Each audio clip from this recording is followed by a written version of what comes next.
récemment et on recommence le même coup de l'autre côté. Deuxièmement, l'uranium. Areva est plein de convoitises pour l'uranium du Mali.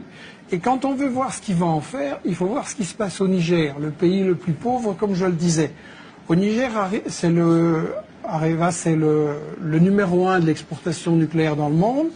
Le Niger, c'est celui qui procure tous les revenus qui permettent à Areva et aux firmes qui travaillent avec elle, Alstom, Suez, Bouygues et tout ça, de gagner énormément d'argent. Et pendant ce temps-là, monsieur, les Nigériens, ils crèvent de faim. Et quand vous savez, l'espérance de vie, c'est 49 ans. Il y a moins de 30% de gosses qui sont à l'école.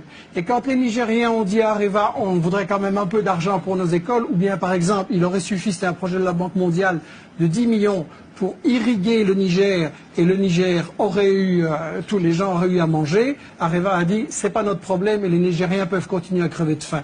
Donc il y a l'or, il y a l'uranium, il y a, et vous le savez très bien, le gaz et le pétrole dans la région.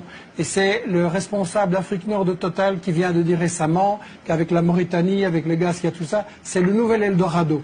Et donc on est en train d'essayer, et on a tout à fait raison de parler de néocolonialisme, et le fait que la France y était là avant ou pas, ça n'a aucune importance. Le colonialisme, ça consiste à piller les richesses, et c'est ce qui se passe dans l'ensemble de l'Afrique. Un Africain noir sur 3 ne mange pas à sa faim. Un Africain noir sur 3 n'a pas accès à l'eau potable.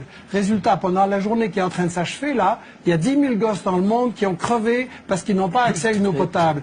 Et la raison de ça, c'est que les multinationales françaises et vos grands amis ou les amis de votre patron, Bolloré, Bouygues, Lagardère, etc., se sont fait des couilles en or pendant que les Africains, ils crèvent de faim. Et ça, allez leur dire que c'est une théorie du complot quand eux, ils voient la misère pendant qu'ici, vos amis, c'est les Ferrari, les Porsche et les châteaux.